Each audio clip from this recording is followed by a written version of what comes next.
I should be using this valuable seconds, as I'm going to use my almost circular breathing training to get through this talk. I'm going to start with my key take-home messages. The first thing is this really works, and you can't get better than that. It's harder at first, there's no doubt about it, but it is the easiest as you go through it, because all the things that you normally hang on to try to stop falling apart doesn't fall apart. Just do it. I was involved in a 90-day change project, and I said, just ask the community, and once you've heard what they've said, this whole thing will make sense. And approach it with humility. You need the right mindset. And I've seen this firsthand. Not only has it worked, but it's worked beyond what I would have imagined. And it can apply at any scale to any problem. We will be applying it at the zoo to master planning, so watch out for those invitations. To know a little bit about the cockatoo, it's a large, flamboyant, spectacular bird that you notice in the skies, as the landholders do. It has a fantastic call, and if you ask me at question time, I will do it for you. There's only 1,400 left. Now, to give you some context, there's about 25,000 orangutan left, and we worry about them. And like many Australian species, they're very idiosyncratic. They eat 3 cones of species, that is it, and they're very fussy about where they hollow. So to keep things in the landscape working for them is particularly challenging, as it is for many species. So why did we start asking ourselves about a different way of doing things? Well, we had high diversity in the southeast, relatively high capacity in the southeast, but very little investment and very little uptake. Something just wasn't working, and we literally could not give the money away. There wasn't a lot of time to play with. There's not a lot of the habitat left. We still have extensive legal and illegal clearing, and we're also burning habitat. And in terms of cockatoos, that means that these areas are a desert for feeding for about 10 years. So you still have vegetation left, but they can't feed there. It is literally like a desert for them for 10 years. And we're burning 5% every year in these regions. Where do you start? You've got a large range for a species like this. And we looked at where, if you were going to have best bang for buck, if you were going to put a small amount of money and a large amount of effort into somewhere, where would you do it? And we worked out that the Lucendale Ranges going down to Naracoorte was the best place for stringy bark we could focus. We then said, well, okay, who will we be working with in this area?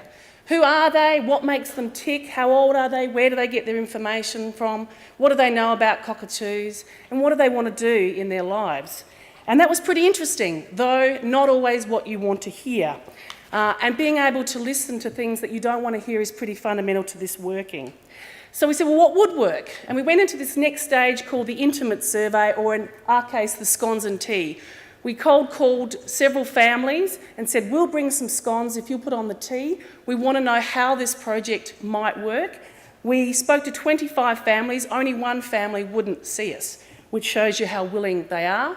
And out of that came a series of principles which has driven everything that we've done for the last 4 years. The first is, don't ask us to compromise our families or our community time for your cockatoos, because we just won't do it. So if we're going to do this kind of work with you, we need to see benefits and consideration for our families and our community. The next one is, make it easy and flexible. This is something we have to do on top of everything else that we're managing. And some people we worked with had never worked with people like us before, and we started with 8 trees. That was the smallest amount that we worked with one person. Most government programs wouldn't have gone with 8 trees, but we did. The next year he said, I've got a couple of paddocks up the back. Can we have a talk about that? But it was because we were willing to start where he was. The next principle was, we don't want to hear information from people like you. We want to hear information from people like us. So we cold called for several months to find someone who might be prepared to be that voice and that information source in the region. And this is the person that we found, Kerry Jilk. She was holidaying with her family in Robe when I called. And she started off as a mentoree and has ended up being a co-designer for this project. The next one is, locals get all the benefits. If we're going to put in, our local community needs to get everything out of it. So every dollar, every bit of capacity, every business we use comes from the local community. The only thing we bring into the region is Haig's chocolates. That's a prerequisite. We want a partner, not a project. We want people who are going to stick with us and talk with us, not at us, and we want to know that you're going to stay with us for the journey. So we've had a completely different attitude in the way that we have dealt with this, and they have driven the outcomes and the activities of this as much as the other half of the partnership.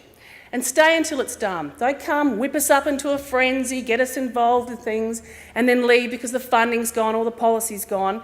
If you're serious about this, then you stay here until it's done. And there are 20 of us who have made personal commitments that no matter what job we're in, no matter what state we're in, we will contribute to this project until the work is done.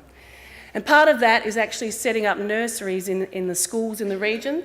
So we're not only investing in the future farmers, but we're investing in the future tube stock, so that there's actually access to the tube stock and the revegetation plants that they need going into the future. So how have we gone with all of these principles? Well, we went from none to 80 farmers and their whole families committing to doing this kind of work. 500 hectares have either been planted or revegetated.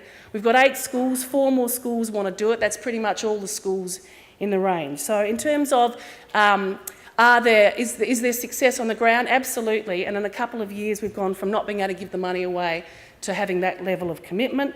We also have 20 mentors. Now that's where the Cockies Helping Cockies comes from. We mentor mentors so that they can go out and be a resource ongoing for their communities. That has worked incredibly well. They tell us what skills they want to have for their community. We make sure that they get access to those skills, and we've taken them interstate and we've brought people to them. So what are some key things for me? Ask and genuinely listen, and be brave enough to shove all your stereotypes and your ideas to the side and make sure this goes forward the way that you've committed to doing it and the way that they ask. We report back every year on the principles that we have put up. So we will say this is how much money we've put back to the community. This is how we've value added to your community and your family, and we hold ourselves to account. And we stick to our word. Even if it means the project's going to go down, we're not going to break any of those principles. And that's really important. It's been tested, and we've made sure that we stuck to it. So the last thing I just wanted to say is that projects aren't projects, they're people. These are some of our people. We would have maybe 60 people who've contributed and continue to contribute in a really personal way to this project. And that's what's made it work. Thank you.